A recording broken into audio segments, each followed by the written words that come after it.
Hey everyone, right behind me is the famous Haines shoe house.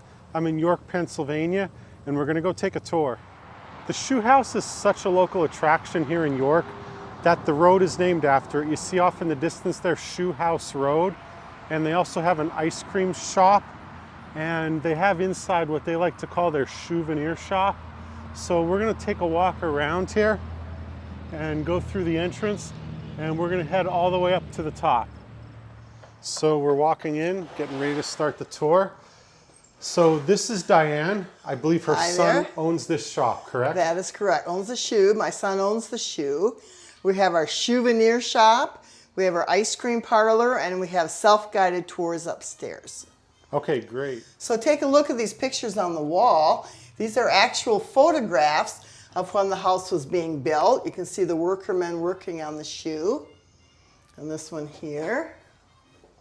And why Haines? Okay, I'll get to that in a moment. So here are a picture, and this picture is in the snow. So this tells us that the shoe house was actually built in the winter.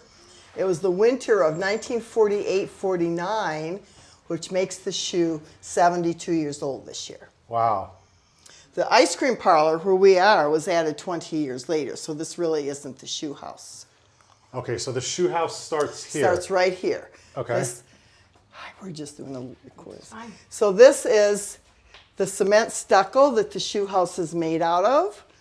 And if you look at the picture over here, you can see that this area was a drive-through carport originally before the ice cream parlor was built on. I see. So we have magnets, and this is the souvenir shop. This is the souvenir shop. And the shoe was built by a man by the name of Haines. Mr. Haines was the shoe salesman. You may have this. Thank you. So Mr. Haines was the shoe salesman. He built the house as a giant billboard to advertise his shoes because if you look out the window, when he built it, those trees were not growing. Those trees are along the old Lincoln Highway that crosses the whole country. When the trees weren't growing, you could see the shoe from down on the highway and remember to buy shoes from Mr. Haines. And apparently worked well. He died a millionaire. Though he had some other things going like land that he owned.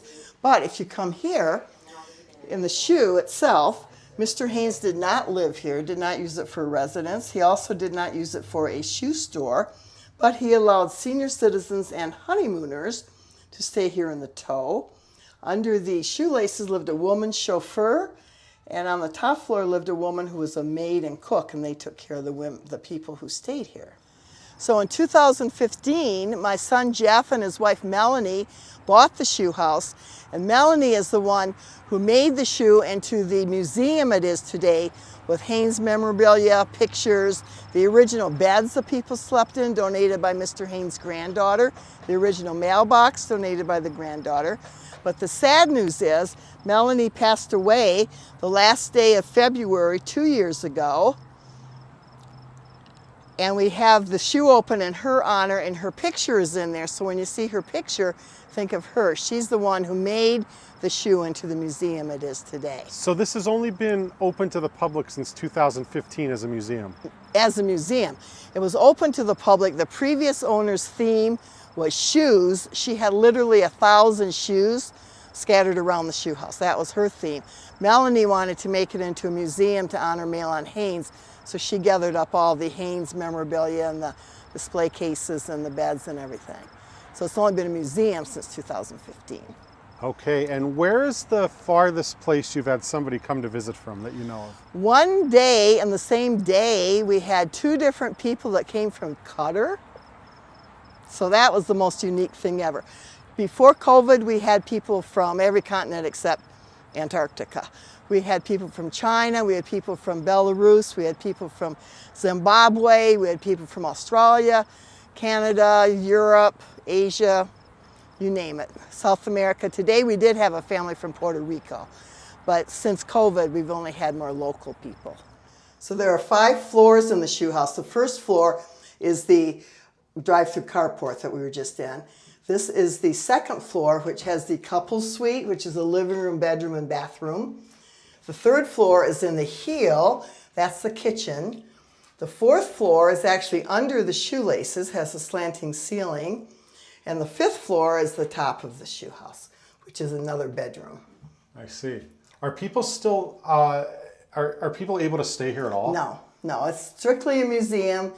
And so people have not actually stayed here on a regular basis since 1951. So this is the couple's suite. I believe the last couple stayed here, it was around 1951. And Yes, correct. I'm sorry. so now we're going to go in, and it looks like I see a shower in there. Okay, yes, this is the living room of the couple's suite. And Melanie refurbished it all to look as it did in 49, 50, 51. And this is the bedroom. This is the original bed the couples actually slept in. Wow. And some of our memorabilia that Melanie has gathered up. And this is the shower, very typical shower from that era with the green tile with the black trim. Very typical. I see.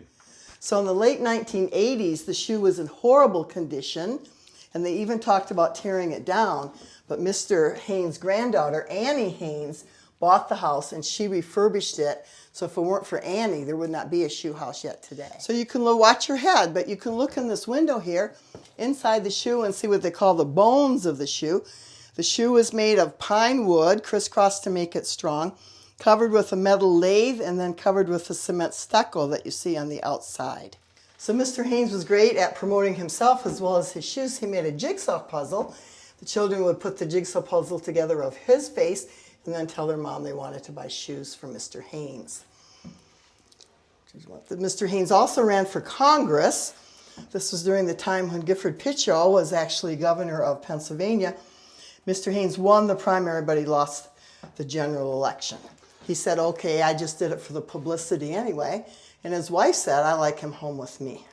Okay, and this is the original mailbox right here? That is the original mailbox. Oh, that's cool. And then what do we have in here? So this was the bedroom of the maid/cook, but because when we had big tours, we had big groups of people at a time, we did not have room to put a bed in here, but this was her bedroom. Okay. And this is a replica? This is an original painting.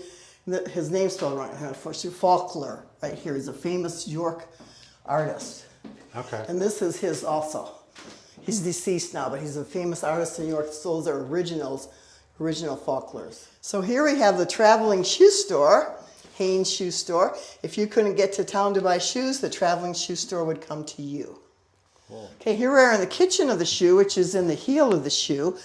The cupboards, the appliances, including the refrigerator out here, stove, cupboard. This table and the seating area are all original with the shoe.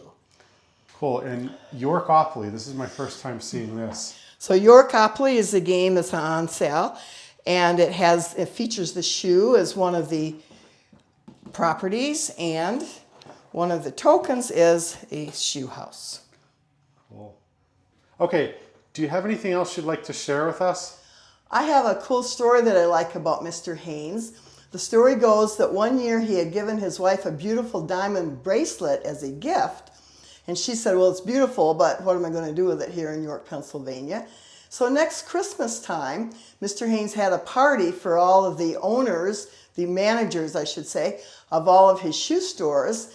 And he gave each of the managers a silk handkerchief and gave each of the women a diamond ring made out of the diamond bracelet that he had given his wife some years ago. And 44 shoe stores at the height. Right. In Pennsylvania and Maryland. In Maryland. Okay, and how far are we from Maryland right now? 16 miles. Okay, 16 miles. So if you're anywhere near like Frederick, Baltimore, Harrisburg, Reading, Lancaster, you're not far from here, Mechanicsburg. You should definitely come and check this place out. Right. Anything visitors need to know?